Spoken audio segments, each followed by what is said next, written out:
Welcome to Holistic Human Performance Podcast. My name is Jenna Bradshaw, where we talk all things holistic health, wellness, spirituality, fitness, meditation, energetics, and so much more to help you become the healthiest version of yourself. Let's dive in. This is not medical advice. This is simply to help you on your journey through health, fitness, and wellness. I hope this helps. You can complement this with anything that you are doing currently in your life. Enjoy.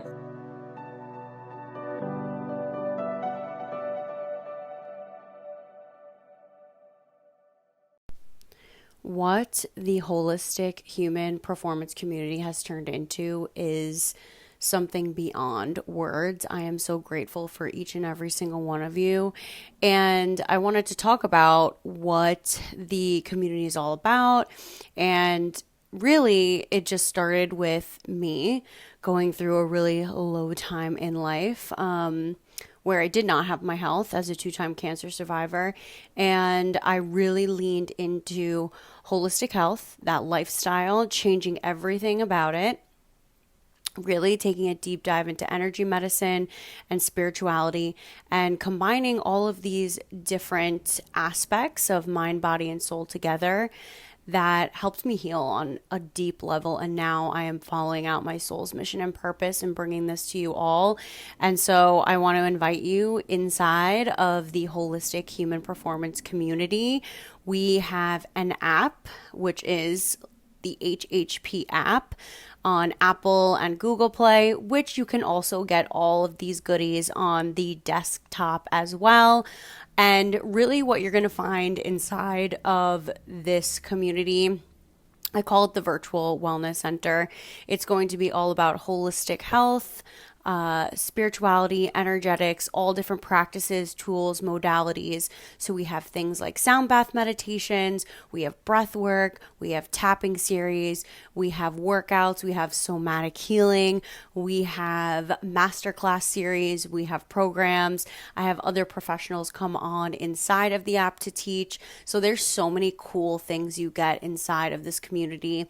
And so I wanted to give this to you all as a membership. And what you're getting is a monthly membership where you have 300 plus on-demand videos, plus live stream classes and programs and courses. You're literally getting all of these incredible tools to take with you wherever, whenever you need. And so for $33 per month, you get access to this.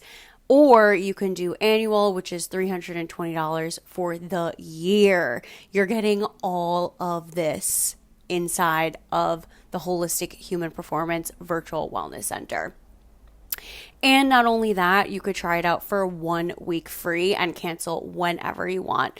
So these are things that are going to help reprogram your subconscious mind, you regulate your nervous system, keep you healthy and navigating life with full life force energy, and really helping you to express yourself authentically while also enhancing your health and your well-being so that you can find and follow your soul's mission and purpose. So I invite you inside of this community. It is so beautiful and juicy. And not to mention, we have a whole section inside of the app where it is a community forum so we can chat with each other and talk about our wins, what we're going through, and so much more. And I don't know if I mentioned, if you are a one-on-one coaching client, you get full access to the entire Virtual Wellness Center membership. So I invite you inside of the HHP community. Again, you can get your week free trial on Apple or Google Play or right on your desktop at holistichumanperformance.co. Hello, everyone, and welcome to another episode of the Holistic Human Performance Podcast. I'm your host, Jenna Bradshaw Vitale, and today we have a very special guest with us. We have Dr. Adam Dorsay. He's a licensed psychologist and host of award-winning podcast Super Psyched, and also recently released his book, Super Psyched, Unleash the power of the four types of connection and live the life you love. Mm. Without further ado, welcome to the podcast. Jenna, I'm so psyched to be with you. Me too. We had such a great convo like off air and we're just like ready to go right now. So let's start here. What even, because everybody has a story, what made you want to become a psychologist in the first place? I love that question. My mom, when she was rolling me in the stroller, even at the age of sub one, described me as a connector. I was constantly looking out and trying to connect with people. She said I was the most connective baby she'd ever seen. And lo and behold, throughout school, I continued to want to connect. Here was the problem: I was a crappy connector growing up. Mm, I didn't understand social cues. I didn't understand a whole host of things. I had some neuro differences. And I let's just say I was not an appealing person with whom to connect. In fact, in second grade, I invited all the boys over to play at various times. I went through the entire list of people. None of them wanted to. So I was not a good connector. I learned those skills. And over the years, living in other countries, learning about other cultures, learning different languages, learning what I was doing wrong, doing my own therapy, I came to realize this is what I want to do. I want to be a psychologist. I'm so curious about what does it mean to be human. And I love hearing about people's lives. There's nothing more interesting to me than learning about how somebody lives and hearing about the real stuff, not just, sports, tech, politics, but like, who are you deep down? Having those really, really deep conversations about what are you struggling with at this time and how might I be able to lend a hand in that process. So this was a no-brainer. One other small complication, due to my neuro differences, I had ADHD and dyslexia in addition to other things as I was growing up. And my first round of graduate school was a bomb. Like, it was so much harder and so much heavier than the BA, which was already difficult. I dropped out. I went into the corporate arena. Thought I would just stay there. Corporate arena, great, make money. And then I ended up marrying a psychologist. And every night, excuse me, I got a little frog in my throat here. Every night at dinner, she described her day. And I think that was supposed to be my day.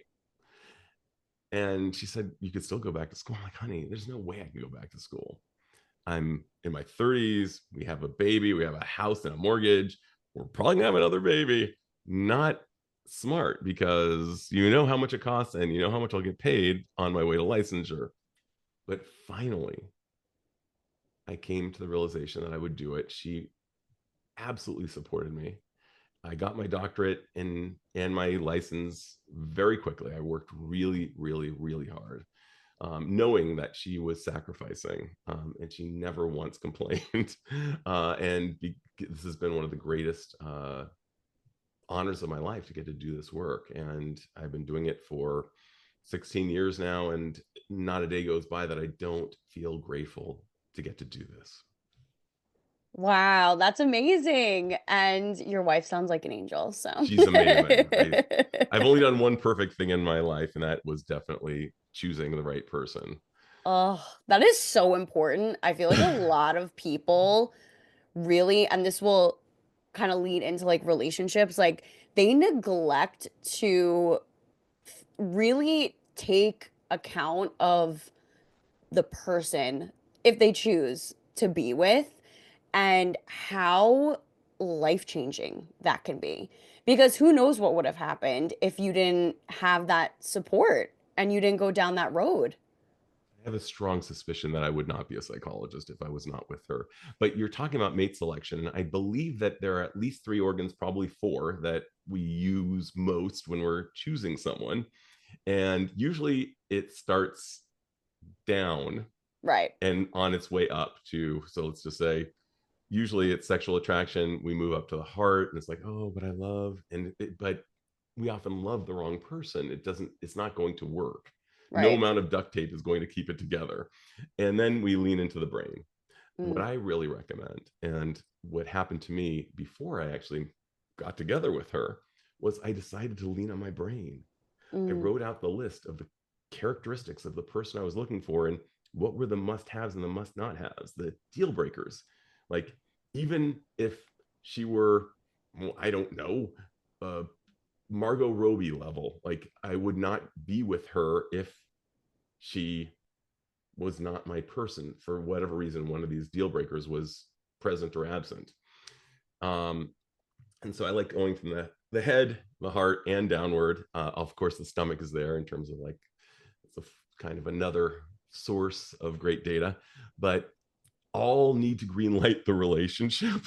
All of the organs must sing and say yes, but I would start with the head and go downward, because who we choose is one of the biggest predictors of our overall happiness. The other one, of course, is work and choosing the right work. So if you have those two things dialed in all likelihood, you're going to have a pretty good and meaningful life. love that.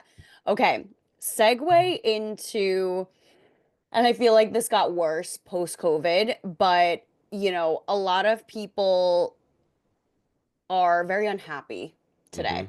Mm-hmm. And so, what do you think is causing this unhappiness? What are you observing? What are you seeing in society and the people that you work with?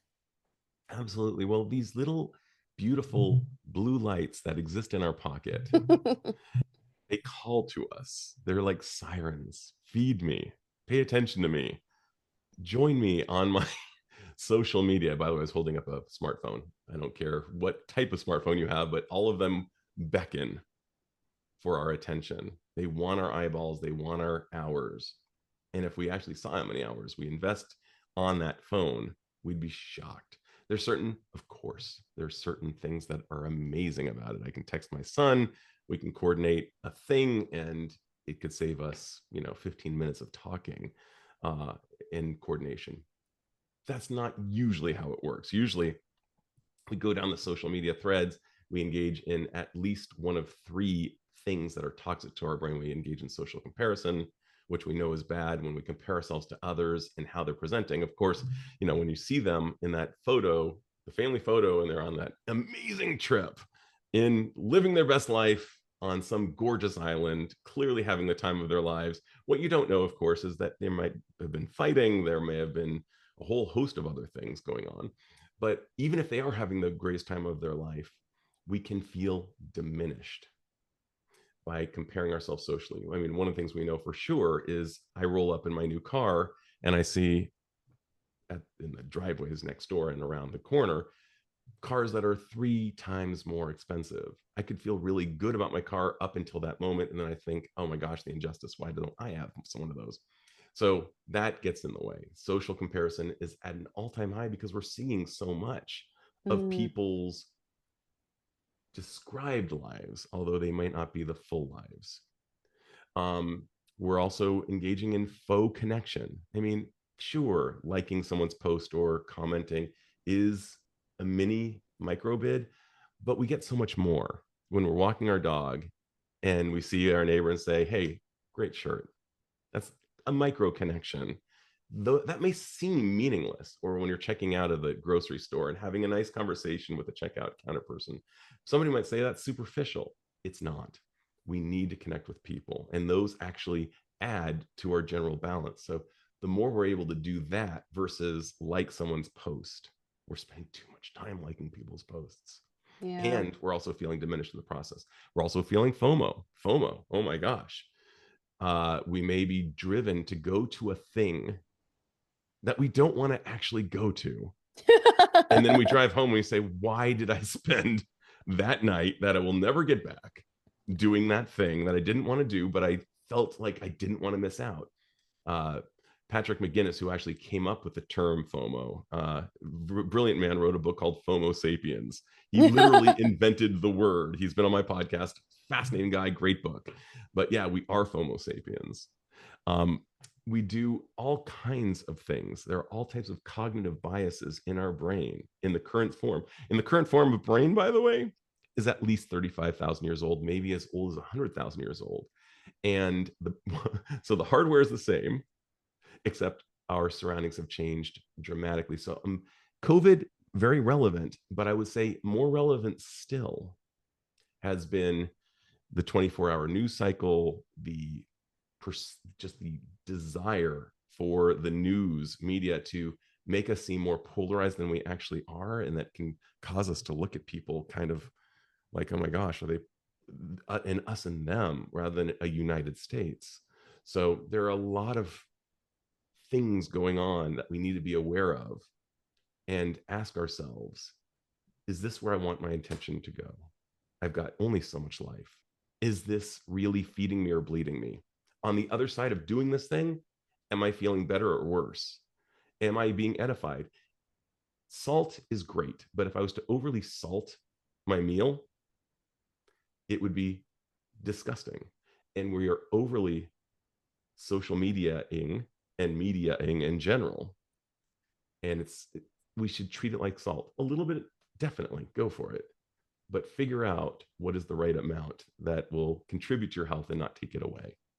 Mm, I love that because I mean the fact that the term digital detox has come up and it's a thing now, I mean, it tells us a lot. That Such a good term. Yes, and that is part of on like what I have to do with some of my clients where I'm like, okay, you're comparing like way too much with Mm, what you're seeing on social media. We need to do a bit of a digital detox and we need to kind of take a step back as to what you're consuming.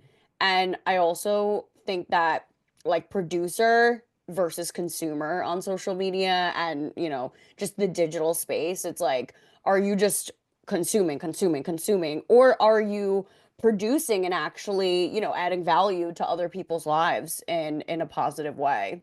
I got to wedge in here because one of my dictates for the year is create more, consume less. We know that Yes. when we're in creation, we enter that delicious state of flow. We're challenged, it's meaningful. We lose track of time and we create something good. It could be writing, it could be art, it could be just about anything. But creation is the key. That's key one. Key two, I just heard it said, we need more IRL and a lot less URL. I Yes. think that's really great. It's like URL is kind of like the saccharin of connection. It's not real. It feels real. There can be a sweetish taste, Right. but it isn't the real deal. And I love the idea of the digital detox that you're suggesting. We need that, except for the fact that we also know all of us are just so attracted to this thing. It's like, oh, I've got nothing to do. Oh, you know what I'll do? I'll do this. I'll scroll. It's a lot, right? It's a lot harder to say, you know what I'm going to do? I'm going to close my eyes and I'm just going to be here now and meditate. Very, very hard. And even saying that may cause people to say, oh my God, that's so new agey. Where's your saffron robe and all that crap? No, no, we need to exist. I remember in 8th grade biology, I was given an assignment. It was the only assignment I actually liked. It was go to your backyard, close your eyes, and listen for 10 minutes and write about what you've heard. Oh, love that. It was amazing. And I heard things that I would never have imagined. I mean, a 14-year-old brain at that time was just like, wow, there are sounds out here. And I've spoken with Julian Treasure, who just says that the sound of birdsong is so crucial for our mental health. You're smiling and nodding because you probably know Yep. it tells us that the jungle is safe. Yep. It lets us know. And unfortunately, with forest depletion and a host of other things, we're hearing a lot less birdsong, which is really bad for our mental health. But the more Right. birdsong we're able to hear, the better we do. It's also known as biophilia, just really being out in nature. But one of the things that is antidepressing, I mean, several things. You can get a trifecta by just being outside. I mean, you can get your photons. We know that light is really important for vitamin D production and a host of other things. We need our light. We need to set our circadian rhythm first thing in the morning. Get out there in the light. As light as your room may seem, it's probably under 1,000 lux. Outside, it could be as much as 10,000 lux, even when it's overcast. So get out there, enjoy the biophilia, and that is nature, the sounds, the trees, whatever it is, and perhaps move your body, get a little bit of that going on, that cardio, we know for sure that that reduces anxiety and depression and a host of other things. And for crying out loud, become a sleep geek. Like Yeah. really, really learn how to sleep well. You could call sleep the Dallas Fort Worth or perhaps the Atlanta airport of behaviors, because everything passes through it. Yeah. Everything passes through sleep. Every physiological, psychological, immunological function and more passes through sleep. So if we can learn to geek out to sleep, my God, our waking hours will be so much better. Don't look at the idea. If somebody says we'll sleep when we're dead, yeah, you're going to be dead a lot sooner, because sleep actually, without it, we actually tend to die sooner or not. And we certainly are not alive while we're alive when we're tired. You just named the basic foundations of health. Like, people always surpass that. And, I'm a fan of biohacking too, but I think it's a little bit too trendy now. And it's just like so simple that people just overlook it because they want to get to their end result so much faster. But you cannot skip over the basics. Like, these are the foundations of health. And that is what will help with your mindset, your mental health, your emotional health, your physical health, all of that together creates these like small pockets of happiness and being Mm-hmm. grateful and just like just being. 100%. I remember being in the Stanford sleep lab learning about my own sleep disorders, and which I've really gotten under control, although sleep and I still have, a slightly challenged relationship. Benjamin Yeah. Franklin once said the two hardest things I do on any given day are going to sleep and waking up. But I remember they gave me a pain scale when I was in the sleep clinic, and I said, pain? What pain?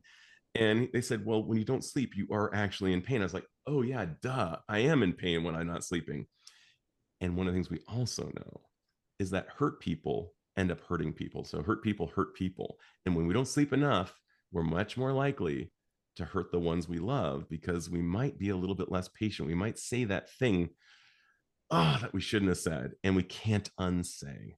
Yeah. And we might make a decision and be a little bit less thoughtful in the process. Like, gosh, I should have devoted more time to it, but I was tired. Mm, There's so many things that can go sideways around the sleep. And so my book is about connection. And I talk about connection to ourselves, others, the world, and beyond. How well can we connect with ourselves when we're sleepy? How well can we connect with others when we're sleepy? How well can we connect with the world? The world includes things like work, art, nature. We're not as connected to that stuff. I'm looking out the window. And spirit, even the most diehard orthodox atheist would agree that when you go to some place like, let's go with the Grand Canyon, you experience awe. That is a spiritual experience, whether or not you believe in a traditional God. It's just like, as soon as you say wow, you've entered the awe zone. When you say wow, could be a sunset. There are multiple opportunities for awe. I mean, it could be, if you're willing, you can look at pancake batter, as my colleague Dr. Michael Amster describes. You could look at pancake batter transform from a liquid into a solid and like be like, wow, that is really actually, like, see it as if you're seeing it the first time. But there are microdoses of awe omnipresent around us. But when we're tired, we're more likely to be like the angry guys in the Muppet Show, like, wah, wah, wah. We're not going to be in an awestruck place. And I remember in college, being really excited about something, and my nickname, I got in my garage band when I was in high school was Enthusiasm. Shocker. Um, I and love it. and one of there's a fellow student who was sitting across from me. I was getting really excited about something. She said, "Wow, you're really easily impressed." And I said, "No, I'm not really easily impressed. I just have a high capacity for appreciation." I can't believe my 19-year-old self was able to articulate that, but I remember saying that, and I was like, "Yeah, damn, that was true." And whew, Yeah. got it. But when we're tired, or when we're feeling crappy, when we're not eating the right stuff. I mean, I love me a Snickers bar. I love them, but I know I'm going to get a sugar crash and I'm going to be crap in Yeah. about 30 minutes. Right. I'll do much better drinking this blah blah green juice that my wife made that tastes far less good than a Snickers, but I know I'm going to feel way better on the other side. So much of life is like that. But yeah, I really recommend everybody figure out what is their formula to feel at their best. And everyone has a unique formula. I'm sure you don't just say to the people who see you, it's a blanket statement. Everybody gets the same process. It's tailored. And similarly with connection, what allows me to feel connected, vital, alive, will be different than what makes you feel vital and alive. Maybe there will be some overlap. Maybe you and I will be like, oh my God, you're into that too. And that's very cool. But and how we connect to others, the world, and beyond is also very individualistic. Yeah, what is, because you speak about this in your book, so what is the connection formula? What do you Well, entail within that? I'm so curious. let's go back even a little bit further. What Okay. is connection? Connection is this word that you and I hear all the time. After doing about 20,000 hours of psychotherapy with people who see me, after nearly 250 episodes on my podcast, and reading tons of books, the word connection just keeps showing up. But I had not seen it well defined. You look it up in the Webster's dictionary, and it's like when two like trucks, like two parts of a train connect. It's like, okay, well, that is a connection, or a flight connection between two places. Okay, that's fine. And even in the American Psychological Association, the definition for connection was really lackluster. It didn't really sum up all that I hear it means. So I actually gathered 10 licensed mental health practitioners to co create a definition. The short answer for what it means is it's what brings us life force, it's what brings vitality. And you know it when you have it. You know it when you have it. Nobody needs to tell you. And sometimes you will come alive listening to a piece of music, and the person next to you is like, that does nothing for me, or vice versa. It'll happen all the time. But the important thing is that you're not influenced by the other person, and you allow yourself to have your experience and know what will connect. This is all part of the connection formula. Each of us connects with, and let's just go back to the basic, the four rippling circles. Hmm. The first connection that we have is with ourselves, and it informs all other connections. If we're not well connected to ourselves, if we're not taking care of ourselves in this way, we're going to be useless for others. And each of us has a unique connection formula. For some people, first thing in the morning, they got to work out. Otherwise, they're going to be insufferable to be around. I didn't get my workout in. I'm in a bad mood. Like for some of us, you need to be, have that cup of coffee. That might actually be a part of your connection formula. Each of us has something different. So know yours. In terms of how we connect with others, some of us are introverted, some of us are extroverted. We all still need people. One of the things we know for sure is that our connections with people is the biggest driver of our health. The Harvard study, longitudinal study that shows two groups of men. I believe they've increased it to include women, but um, Harvard graduates and blue collar workers from South Boston. What they found is that people's physical and mental health were directly related to how connected they were to other people. Shocker. So people who need people aren't just the luckiest people in the world. It's the people who know they need people and who actually deliver on that need are the luckiest people in the world. Connecting with something, the world. So like travel, art, nature, all of those things factor in to one's formula, and connecting with something beyond, something bigger. In fact, you and I talking right now could be level two. We're connecting with each other. But I would even go so far as saying what we're doing is a spiritual act. You and I together are bigger and better and more than the sum of our parts. And it's a spiritual thing. It's to borrow from Martin Buber, you and I are having an I and thou conversation. It's not an I and it. I and it sounds like do this, do that, and treating a person like a thing. Mm. You and I are recognizing that, wow, here you are in Long Island, here I am in Silicon Valley through Zoom, the miracle. of Zoom, and it is actually awe-inspiring if you think about it. People take Yeah, it for granted, but it is actually ridiculous that you and I are looking at each other in real time, right. and there's no gap. It's incredible. 3,000 miles away, you get way better pizza than I do. But here we are talking, and we're having a spiritual experience in that there is something bigger going on than me alone or you alone. And the formula, what we want to do is go on a scavenger hunt and figure Mm, out what feeds me, what feeds the formula in those four areas. And each of us has a different formula, and a lot of us just go do the easy. It's Saturday morning. I brew me some coffee. I'm petting my dog. I'm turning on Netflix, and I'm streaming and watching and folding the laundry and answering emails and answering texts. And oh my gosh, what's going on social media? And I'm kind of watching the thing that I was watching. And Monday rolls around. And I think to myself, what have I done with my weekend? I went for the easy. We love to go for the easy, but it's not usually rejuvenating.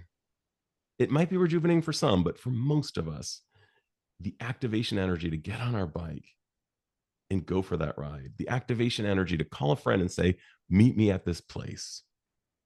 The activation energy is one of the barriers to entry that most of us are not willing to do because it's not easy. When I visit my mm. buddy Bob in San Francisco, it takes me an hour to drive and I have to park and blah, blah, blah. And I'm driving. I'm just like, I'm not sure I want to do this. And then I see Bob, and the next 4 hours are awesome. Right. I drive, I get in my car. I'm taller. I drive home. I call my wife. I'm like, oh my God, it was so great to see Bob. And she's like, yeah, isn't he awesome? And so, but the activation energy, the fact that it's a little bit hard can sink the ship before it's even left port. So I recommend people look into what really feeds them. And sometimes there are a couple barriers to entry. Knock it down. Mm. Think of them as carnival clowns, that you have a baseball and you just need to knock down a few clowns to get there because the clowns are standing in the way. Go get the thing that's going to feed your connection formula. I love that. We could talk for hours. I swear we could talk for hours. I would enjoy that, especially over the aforementioned New York pizza, which I have so much envy that you could just drive down the road and get yourself a good Long Island pizza. Oh my God. You're craving pizza. I'm craving me some pizza. And absolutely, I want to go back to what you said about like us having this like spiritual connection. Like, we're doing this because we know that it's going to help people on another level. Like, this is so much bigger than us. That's And the right. fact that we could hop on Zoom and talk to one another in real time. And I've made so many friends, right, like via online. And then we end up, like if I go travel wherever, I'm like, hey, like I'm in the area, where are you at? And it's just cool to be able to do this in today's age. And then also at the same time, knowing to have like those boundaries with the digital space and social media, not comparing and all of those things. So I love that you brought that up. And I want to just give a shout out. I've been giving a shout out to this medium that you and I are using, whether it's Zoom, FaceTime, or whatever. I don't care. But being able to meet virtually is such a gift. Yes. I have met, like you, I've made friends on my podcast. I just met with somebody in Georgia just because we wanted to hang out and have a virtual cup of coffee. People are like, oh, I'm on Zoom all day. I don't want to do that. Well, I'm going to say, I understand. I get it. Yeah. I'm on Zoom much of the day myself. I do a lot of teletherapy. Yes. But meeting with, I'm just going to use my buddy Jed because I always bring him up. My buddy Jed is the greatest guy ever. He's got one massive problem as far as I'm concerned. He lives in South Orange, New Jersey, and that's way too far away. And I hardly get to see him. And the first time I got to see him IRL, and by the way, I actually do view this as something of more close to IRL than URL because you and I Yeah. are actually having a real connection. My brain is registering your face, Yes. hearing the nonverbal, or seeing the nonverbal and hearing the nonverbal. And we're having, yeah, it might not be as good as meeting across a table, but it's better than a phone because I see you. It's certainly better than text or email. And it's way better than a like on social media. Forget that. Yeah. So Jed, I saw him for the first time in 9 years. He used to live in California. Uh,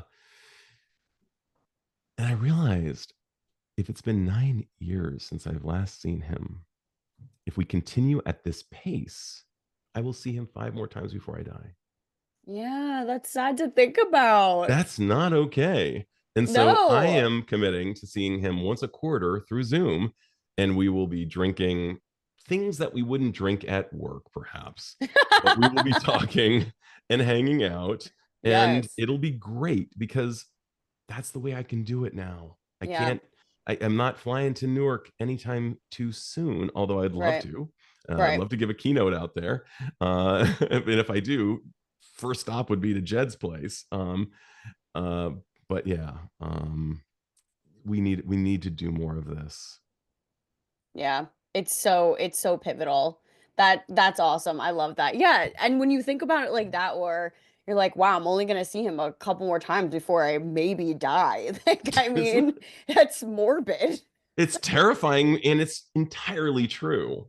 Yeah. Yeah.